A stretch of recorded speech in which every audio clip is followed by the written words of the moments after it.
Hello everyone, welcome to ixamBee. Please don't forget to subscribe to the channel and press the bell icon. In this video, I'm going to discuss about the finance questions related to SEBI Grade A 2023 and PFRDA Phase 2 exam. You will be able to download the PDF from the description box of this video. Let's move to the question. The first one is related to the post office savings deposits is a part of which of the following: M1, M2, M0, M3, or all of the above. So all these represent the monetary aggregates that help in measuring the money supply in the country. RBI publishes this data. So post office savings are included in which of these? The correct answer is B, M2. So M2 is consisting of your money in circulation, the demand deposits, other deposits, and also the saving deposits which you are keeping with the post office. So this is how it is represented. M1 is actually meaning the money mostly in circulation and available in the banking system through the demand deposits and other deposits.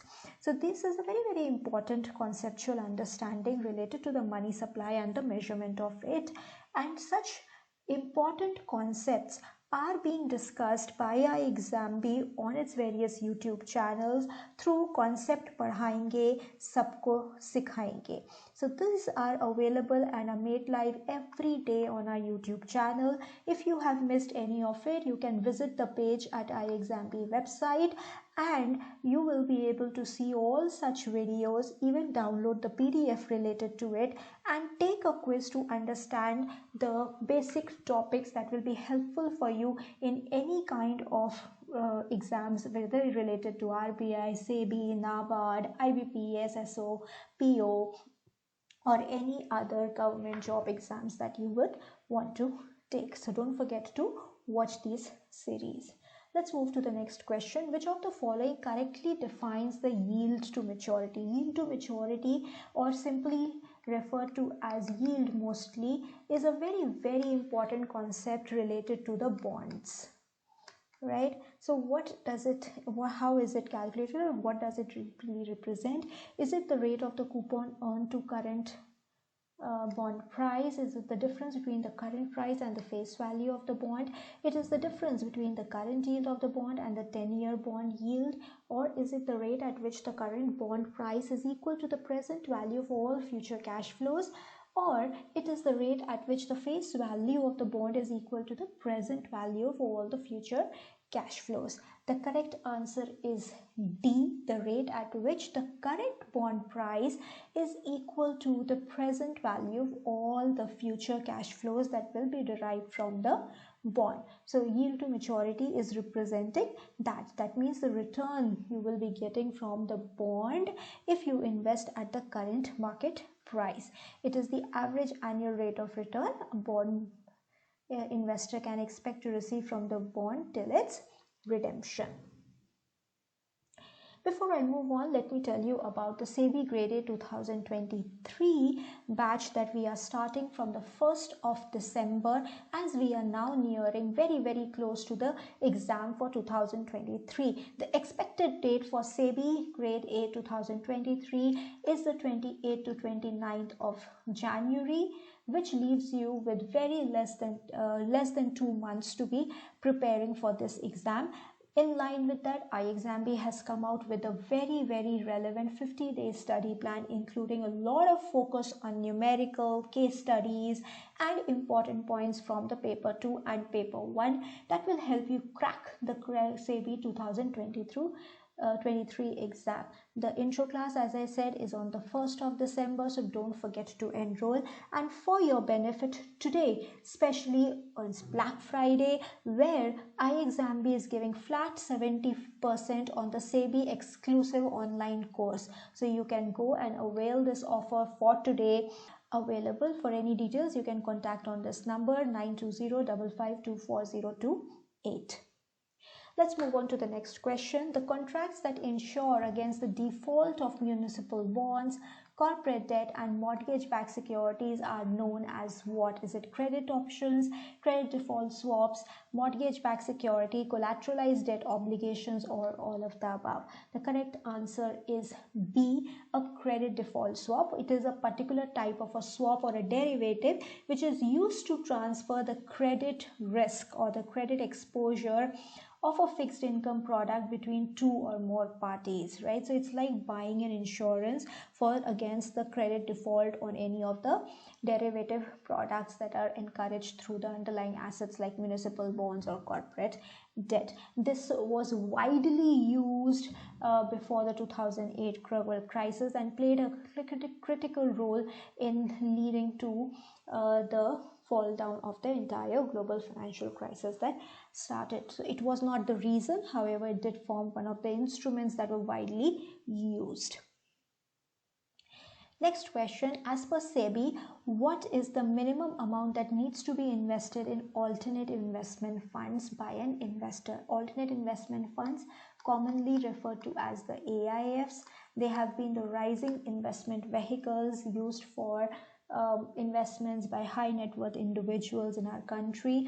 They are regulated by SEBI in our country. So as per SEBI, there is a minimum amount that needs to be invested by any particular investor. What is that amount? The correct answer is C, is 1 crore. So there's a, if you're wanting to invest in an AIF, you need to make an minimum investment of rupees 1 crore. However, if you are an employee or a director in that AIF, in that case, the limit for you, minimum investment limit, is 25 lakh.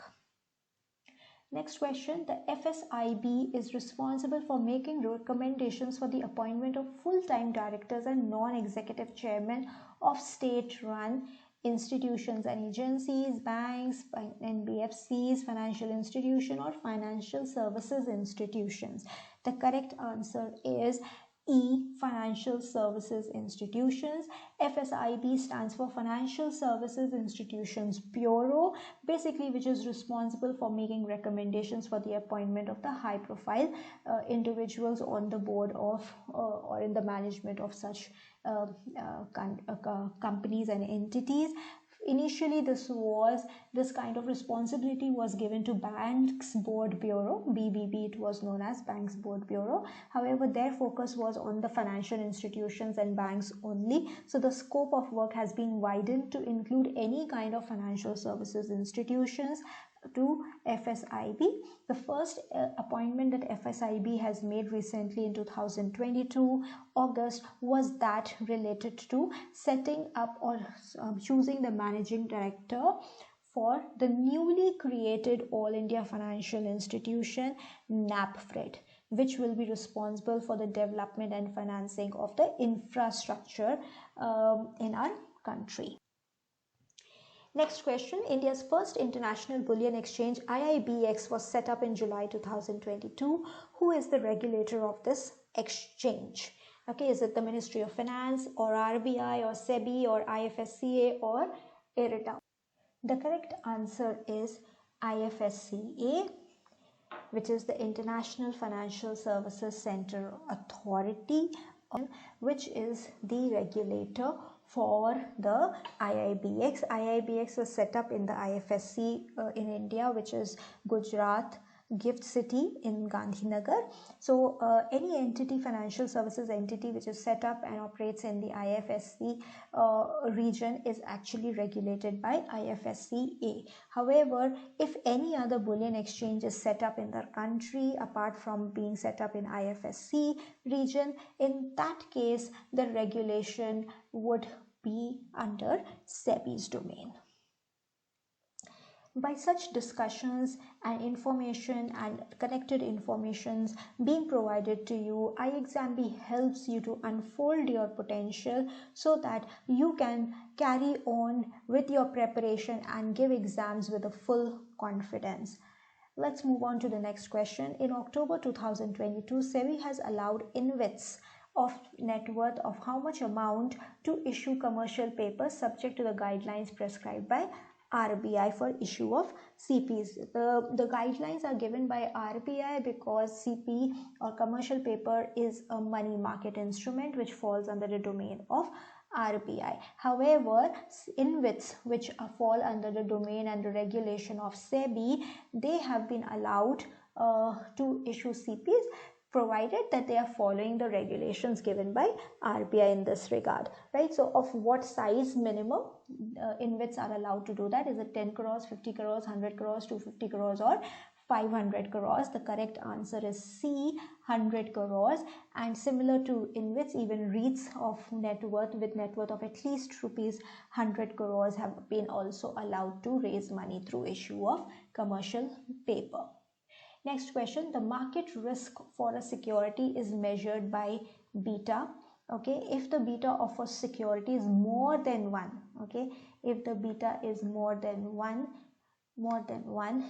the return of the security will be dash than the market return. Will it be equal to, will it be more than, will it be less than, will it be -2, or any of the above? The correct answer here is B, more than. So market beta is always, the market beta is always 1, and any securities beta is always given in reference to the market beta. So if it is more than 1, in that means that the security should give a return of more than the market return. Why? Because you are undertaking more risk than the market, and therefore to compensate for the extra risk you should be rewarded more by higher return than the market. Similarly, if the beta is less than 1, okay, then in that case, if it is less than 1, then in that case the return on the security is expected to be less than the market return. So that is how the concept moves. This is given under the CAPM model, the capital asset pricing model, a very famous model in finance used for equity cost and or calculation of the cost of capital for the company. Don't forget that on 1st of December, we are starting with the intro session and the new batch for SEBI, which will focus on your preparation related to the most important aspects like numericals, case studies, very important topics in economics, finance, Companies Act, management, and costing and accounts. Thanks everybody for joining in. Please don't forget to subscribe to the channel and press the bell icon. For any other information, you can reach out to us on the email or the phone number given on your screen. All the best.